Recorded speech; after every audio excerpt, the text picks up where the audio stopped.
Does Joe Pavelski lead the Stars in scoring this season? My top question on today's edition of Buy or Sell. An update from the power rankings amongst your Locked On NHL hosts. And why are the home and road splits so drastic with the Dallas Stars? That and more next on Locked On Stars. Your Locked On Stars, your daily podcast on the Dallas Stars. Part of the Locked On Podcast Network. Your team every day.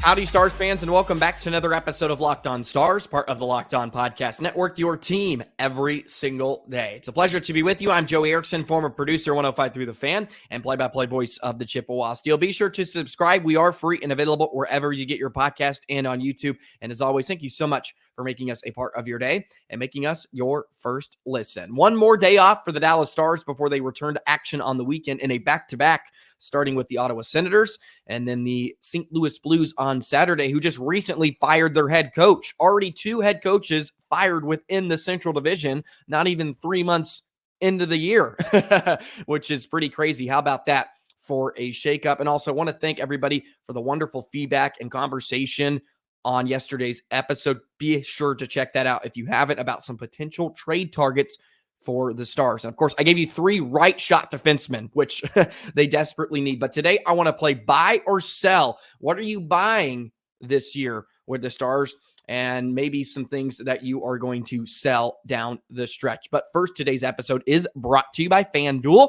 Make every moment more. Right now, new customers get $150 in bonus bets with any winning $5 moneyline bet. That's $150. If your team wins, visit FanDuel.com/lockedon to get started. So I started with it right off the top. Does Joe Pavelski lead the Stars in scoring this season? 26 points through the first 27 games, 12 goals, and 14 assists. Man, he's having a remarkable year. Scored a beauty the other night, too, against Detroit. That patented tip right in the high slot to give the Stars a 2-goal cushion before they brought home the victory. Buy or sell? Be sure to play along with me in the comment section or within your head. I get it. Sometimes you're doing other things.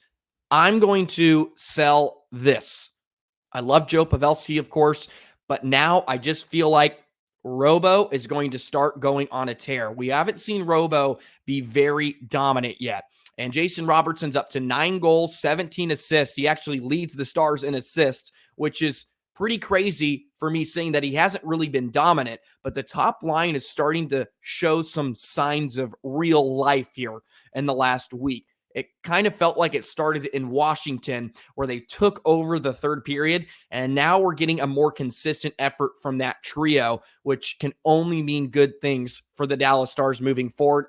Of course, Robo led the Stars in scoring last year with 109 points. I think he ends up taking the crown, the Hart Trophy, for the, or I should say the Art Ross for the Dallas Stars this season. Even though Joe, man, he just never seems to slow down, which is pretty crazy that we're even talking about the 39-year-old being amongst the top on the team. But that's what he does, and we're accustomed to seeing it every single night. So good for Captain America. My second statement, and I find this one rather interesting. Does Nils Lundkvist play more than 65 games? Buy or sell? Nils Lundkvist plays more than 65 games. So he's played 23 so far, and now he's been healthy scratch for 4 games. He played 60 last season. If he played every game moving forward, so he plays the final, 53, I believe, he would end up playing 78 games if he plays the rest of the schedule moving forward, which I have no inclination that that's going to happen. But does he play more than 65? I'm going to sell on this. So he played 60 last year. They don't trust him enough to play him in tight games down the stretch. And I just don't think he's offering enough in terms of what Pete DeBoer is looking for.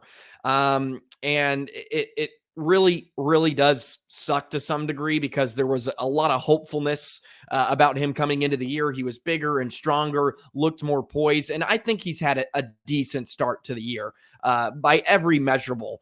I mean, 7 points in 23 games isn't astounding, but he's provided some stability of some sort on your third pairing or second pairing. They've tried to mix it up a bit with him, but I don't see him playing more than 65 this year. I think he gets around that mark, but probably just a bit below. I'd be surprised if he plays less than he did last season in his second full year, which is kind of crazy. But man, with the healthy scratches now coming consecutively, I don't know if he's going to do enough to crack the lineup on an everyday basis. And I'm predicting, of course, the Stars are going to bring in another defenseman, and that pushes him out even more than likely. So I don't see him reaching 65 games, but I thought that would be an interesting topic for a guy that was healthy scratch down the stretch last season, and now we're seeing a bit more of that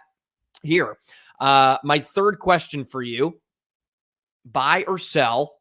Does Wyatt Johnston hit the 30-goal mark? That was one of my bold predictions entering the season, that Wyatt Johnston was going to score 35 goals. And right now, he has 9 goals through the first 27 games. He got off to just terrific start. But he's been on a scoring drought lately. Just 1 point in his last 5. I don't think he scored in his last 7 or 8 games. So he's on pace to be comfortably around that 30 mark. I think he's on pace for 29 goals right now. Does he reach the 30-goal mark? I am buying this. Wyatt Johnston gets so many good looks. He's been robbed a few times this year. He should have more, but I love his game, and he's another one of those guys that I mentioned about Matt Duchene that can just create offense himself. He's so shifty, and his ability to maneuver the puck in tight areas to get his shot off more often than not is going to pay dividends down the road. He's getting some power play time, of course, and I think that second unit is about the same as the first unit. So I like Wyatt Johnston to reach the 30-goal mark for the first time in his career in his sophomore season. So I'm buying Wyatt Johnston gets back to his goal-scoring pace and hits the 30-goal mark. I have a few more for you. I'm going to touch on as many as I can. I came up with just kind of a list, so be sure to play along. Speaking of the power play unit, does the Stars power play finish top 5 in the NHL? They were in the top 5 last season, and right now they are in 6th with 25%, and they trail the Canucks, who are at 26%. So the power play got off to a horrific start. I want to say they were like 3 for 26 at one point. It was not very pretty, to say the least, but now they've kicked it into gear, which is a great sign and has certainly helped them win a few games. They were 2 for 4 the other night against Detroit. They now have 20 power play goals in their 80 attempts on the season.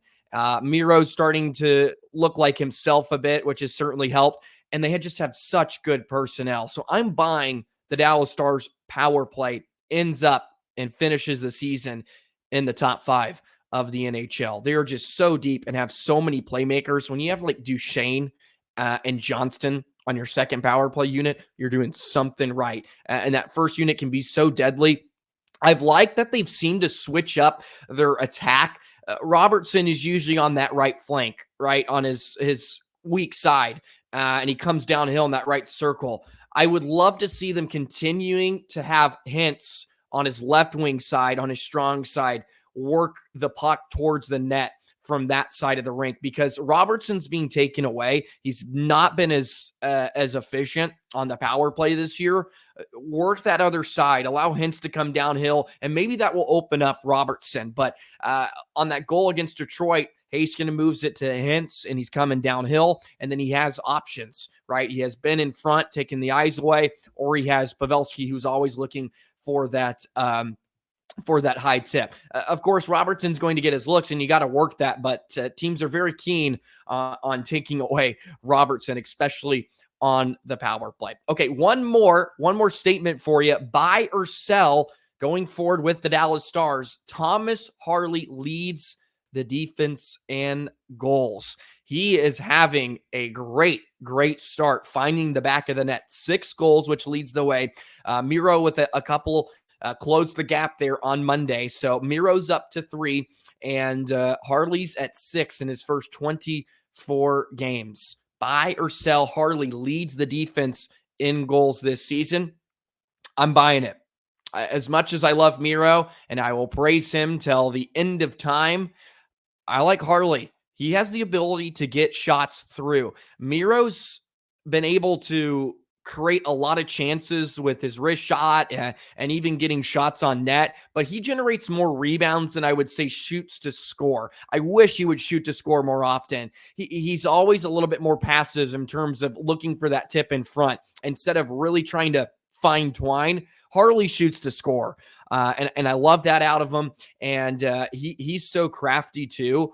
And now he's showing some flashes where he can take on guys and not afraid to, jump up in the rush and get opportunities. He scores some beautiful goals off the rush this season. Miro has a little bit trouble with accuracy sometimes, and I think too he's just innate.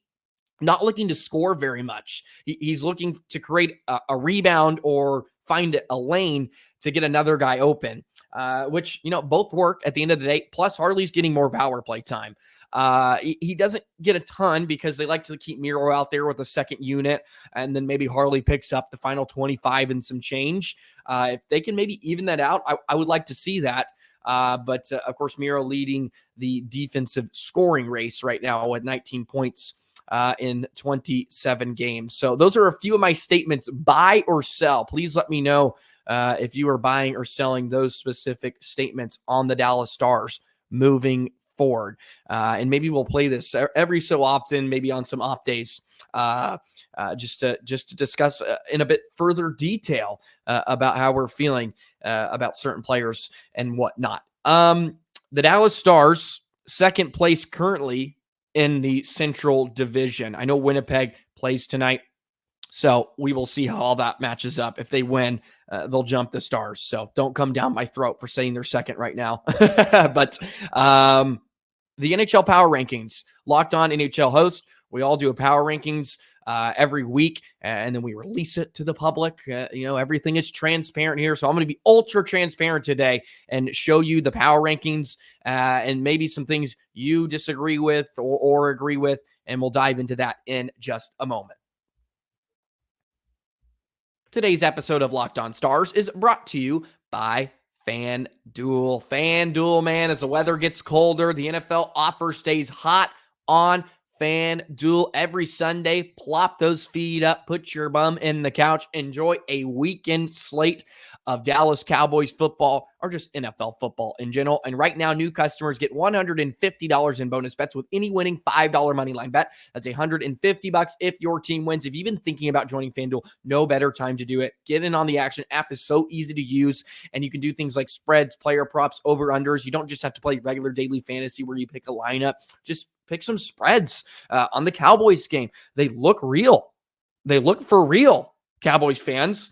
I guess wake me up in January and see if it actually happens, but give them props. They're having a heck of a year so far with the way Dak Prescott is playing. Why not throw some money on him winning the MVP? So visit FanDuel.com/lockedon to kick off the NFL season. And right now, do it. $150 in bonus bets with any $5 money line bet. FanDuel, a official partner of the NFL. So let's take a look at these power rankings from December 13th. And I'll go ahead and show you the graphic for all you YouTube watchers. By the way, this is on YouTube as well as wherever you get your podcast. So if you ever want to tune in to my face, I have a really terrible beard going right now, but that's what we're going with. All right. And if you have to look at it, I apologize, but there is a video version too. So I'll go ahead and show you this graphic. And of course, I'll break it down for all you just listeners in general too. Let's start with the Central Division, the ever important Central Division, 1 through 8, Colorado, Dallas, Winnipeg, Nashville, Arizona, Minnesota, St. Louis, and the Chicago Blackhawks. So that's similar to what I had. I think it's almost right on the money too. Colorado, of course, is leading the way. They look like the best team. Makar's having an unreal year. They just have a really solid defense. They're getting decent goaltending. Stars have a bit better of a points percentage than them, but I still like the Avalanche right now, just ahead of the Stars. Winnipeg, who's having a good year. They're going to be without Kyle Connor now for an extended period. How does that affect them? Because he's one of the best goal scorers in the NHL, and he's kind of the only guy that's been scoring at a great pace for them. Even though I do like a bit about them. Stars have handled them well this season, but Winnipeg has some interesting pieces. I don't know if they keep this up. With Hellenbuck and net, they're going to be fine, and he plays a lot of the workload. Of course, Rick Bowness, the former Stars coach, is there.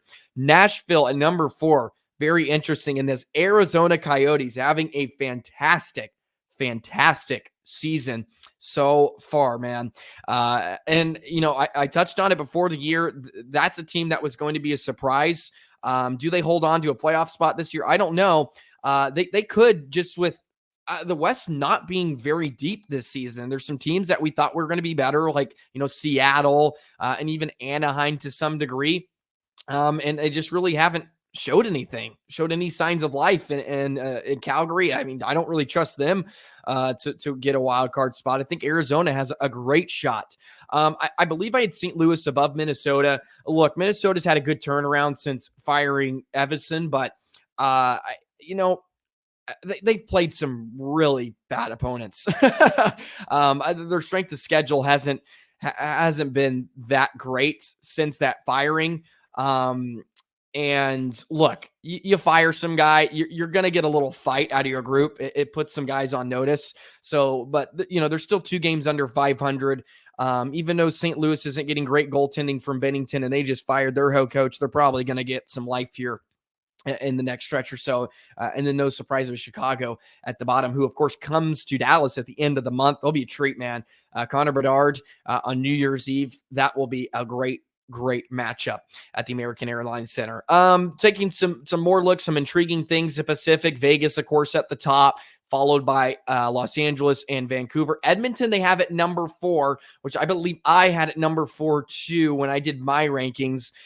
They haven't passed, or they just passed the Flames yesterday with a win. And here comes Edmonton, man. It was just a matter of time. Of course, I picked them to win the Pacific and actually win the Western Conference, and they got off to just a terrible start. They fired Woodcroft, and now Connor McJesus is awakened, and they're almost destroying everybody. And they've won 8 in a row now. And look, they'll be on the prowl. They're going to be in the top 3, I feel like, the Pacific Division. I like Vancouver. I just don't know if I'm there on them being a legitimate contender. And maybe that's a bit heinous to say just because they have a phenomenal number 1. Quinn Hughes is a beast. Besser is incredible. Miller's having a great year. But I want to see in February where this team is and experience-wise if they can get the job done. But no shade at Vancouver. Look, good team. Absolutely. Just on the Eastern Conference side for a bit, I know I don't want to really dig into it too much, but the Flyers, who are having a good season right now, ranked 3rd in the Metro, Locked On NHL. We have them at number 5. And someone brought this up yesterday, and I used the term rebuilding when it came to Philadelphia. Maybe that wasn't the right term, because I guess they're not in a full rebuild, but they're on an upswing, trying to come out of one, you could say. Locked On NHL host not putting a lot of faith right now in Philadelphia's start, 15-10-3. And they just have over a 50% point percentage right now. They got the Islanders, Capitals, and Rangers above them. Washington's done very well with some of the massive injuries they've had, and Ovi not scoring at all. Washington comes in at 2nd in the Metro Division. Detroit in the Atlantic, who of course just came to town, they're in 4th right now amongst the power rankings. Boston at the top of the Atlantic with Florida and Toronto. Yeah, Florida's one of those teams, man. They're just gritty and grindy. They're not flashy. That's how they got to the Stanley Cup final last year. And they're putting up a good season too. 36 points in their first 28 games at Boston. I mean, it's just running away. New York's good. New York's another team where it's like, I'll see it when I believe it, when it really matters. But I mean, there's no question that they have a Vezina Trophy candidate and Igor Panarin's just incredible. Fox, I mean, you name it, they have a little bit of everything. But will they be able to get the job done when it matters? But no question, the best team in the Metro so far. And that's kind of some of the teams that I wanted to touch on. But your Dallas Stars come in at number 2 in the Central Division. They have been in first place 1 week so far. And I believe that was at the beginning of the month. It may have been at the end of November when the Stars were in first place. Not playing their best hockey, certainly, over the last 2 weeks. And hopefully they can figure that out against some very beatable opponents. You got Ottawa, St. Louis, and you got the old Seattle Kraken coming to town. So a great stretch here for the Stars to hopefully pick up some points and maybe find yourself in the top spot in the Central Division come the end of the month. Let's go ahead and touch on these weird home and road splits this season for the Dallas Stars. It's been very drastic. It was last season, but man, it's just quite a difference away from the American Airline Center. We'll do that in just a moment. Today's episode of Locked On Stars is brought to you by AG1. If you need a daily foundational nutrition supplement that supports whole body health, and you can do it every day, you have to get AG1. Sometimes you get up and you're taking 6 to 8 different pills to get all those vitamins and your immune system support and all that different stuff. Why not just take all of that out of it? And all you got to do is drink AG1. It's just one thing, supports your whole body. You can drink it in the morning before you're working out, before you start the day, and it can make you feel great. It gives you great energy. You don't have to be worried about being tired at the end of the day. You can come home and feel like after that 9 to 5, so to speak, you have something to do 5 to 9 because you have all that energy. And all great athletes have one thing in common. They take care of their bodies, and a huge part of that starts with optimizing whole body health. And a lot of them do drink AG1. You get that everyday daily serving, I should say, and you can set yourself up with success. 75 of the high quality ingredients, and they give you key nutrients and support, focus, strength, and clarity. A comprehensive solution is what you need for your supplement routine. Then try AG1. Get a free 1-year supply of vitamin D and 5 free AG1 travel packs with your first purchase. So go to drinkag1.com/NHL network. That's drinkag1/NHL network. Go ahead and check it out.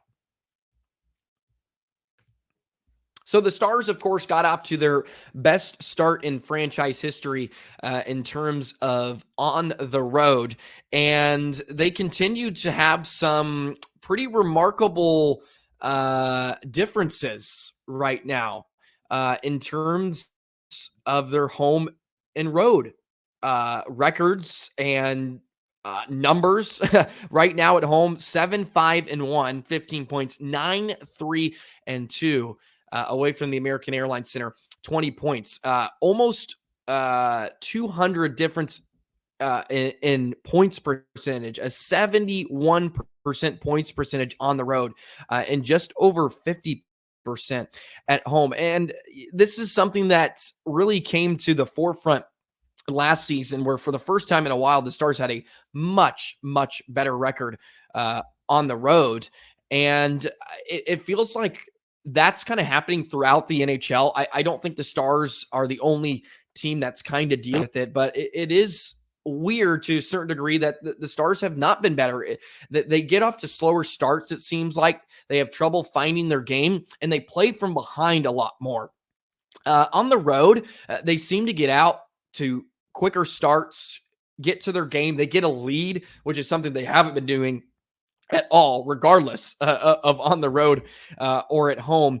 And they can kind of go from there. But even some more things that are even more eye-popping, their power play 30% on the road, only 19% at home. And their penalty kill, of course, one of the best in the National Hockey League. They're top 3 in that, 91% PK on the road, and they've really buckled down. I mean, there's few that come to mind. They had to kill off 2 5-on-3 stretches against Winnipeg.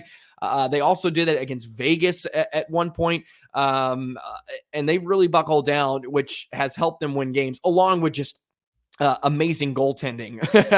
Their saves even go up a little bit, 32 saves per game, or shot attempts, I should say, and they get just under 30 on the road. Otter and Wedgwood have put up some really, really great performances on the road too. They seem to relish in the fact that kind of, going into an opponent's building and stealing some games. Otter hasn't been great at home, hasn't been very, fantastic on the year by any means.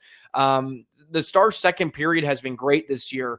They've outscored opponents 34-18 in the second period. That first period is a really, really bad problem, 24-31 so far this season. But on the road, they're outscoring opponents in the second period 19-9. That is a big, big gap, which has led them to some of these wonderful victories. And it's a good thing to be good at home. Of course, it's not bad, so to speak, to not be great at home. If you're in a playoff series and the Stars do not get home ice advantage all the way through, then you're going to have to win some road games. Look at the Texas Rangers. They were undefeated on the road. Who cares about home field advantage? And they started in the wild card. So there is something to be said. I would probably rather like my team to be better on the road than at home in some spots. But they need to be good at home, because you got to be able to put teams away and use it to your advantage. And I guess you can kind of give it the other way around to me. The other counter argument that, look at the Astros. I know they hated Astros. Sorry for any of you Astros fans out there that listen to this podcast, but Ranger fan had to do it.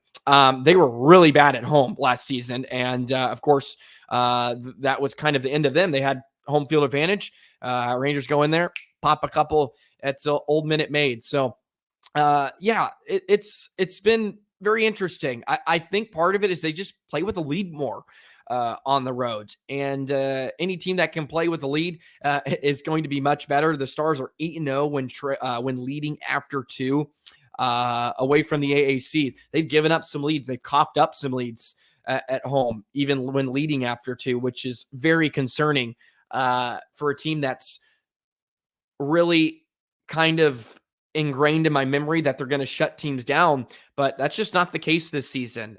They just don't have that extra gear to just kind of shut it down. They're way leakier. And it's weird too, to some degree, that the decor has not really changed drastically in the last 3 seasons or so. I think it kind of pairs with, look, they relied a lot on goaltending, and now you're getting a bit below like phenomenal goaltending, and with them just kind of staying the same, probably if not worse defensively, you're going to give up more. And they want to play a little more run and gun style. Look, that's what Pete DeBoer wants to do. He wants to score goals.